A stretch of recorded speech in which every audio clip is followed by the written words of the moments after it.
Alright Undertoads, it's about time we wrapped up this MacVenture series on the NES. You've seen the others, but this time around, we've lost our memory on the mean streets of 1940 Chicago. It's Déjà Vu on the NES.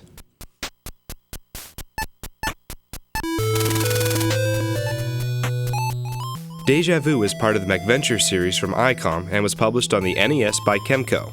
Like the other MacVenture games, such as Uninvited, this game looks really good in full color, and the inclusion of music is a vast improvement over the original Macintosh version. But as you can tell, the interface begs to have a mouse over the NES controller. It's not really that much of a problem though, as Déjà Vu plays exactly the same as Shadowgate and Uninvited.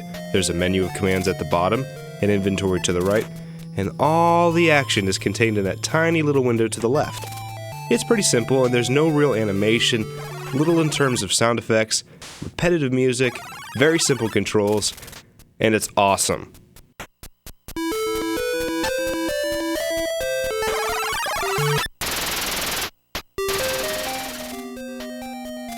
You play as Theodore Ace Harding, a retired boxer turned private eye whose luck couldn't get any worse even if he walked under a ladder and smashed a mirror. He's lost his memory and has awoken the worst place you could, a public men's restroom in Chicago. Eager to escape your grime setting, you leave the restroom, root around a closed bar, and discover the owner plugged full of lead in his office. The worst part is that you may be the one to blame for the murder, and if you can't get your memory back and collect the right evidence, Ace Harding will have to spend the rest of his days in the slammer.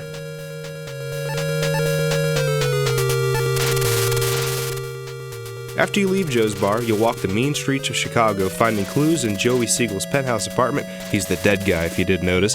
The bungalow of his cheap perfume-wearing secretary, as well as your own office.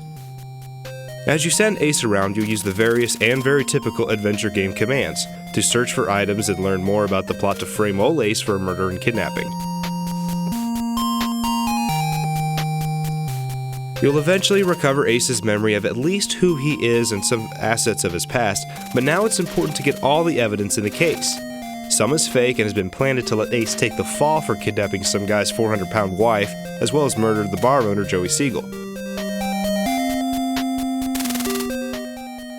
You'll uncover a tale of passionate romance between the secretary and her estranged lover, Mr. Sternwood, and a jealous Joey Siegel. Ace's fingerprints are all over the gun that shot Joey, and several fake notes and clues litter Chicago that could lead the police to Ace. That's a problem, and it's a main change from the other MacVenture games. The other games were very simple, almost a get-through-the-puzzle-and-progress style of gameplay.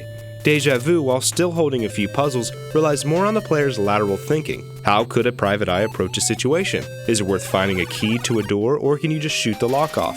Instead of asking to politely come in, can you just punch the butler in the face? I love that part.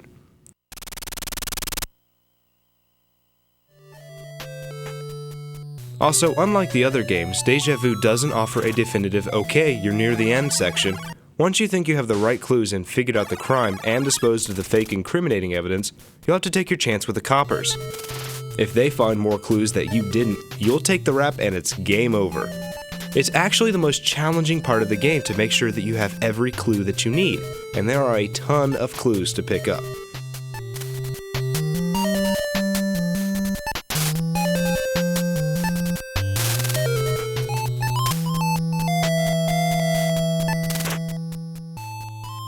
Déjà Vu is a lot of fun and it's a compelling adventure, and if the NES isn't up your alley, you can check this game out and its sequel out on the Game Boy Color. Déjà Vu offers players a trip back in time to the 40s detective world, and it's a fun time and one worth checking out. Now if you excuse me, I need to punch this mugger in the face. Sucko!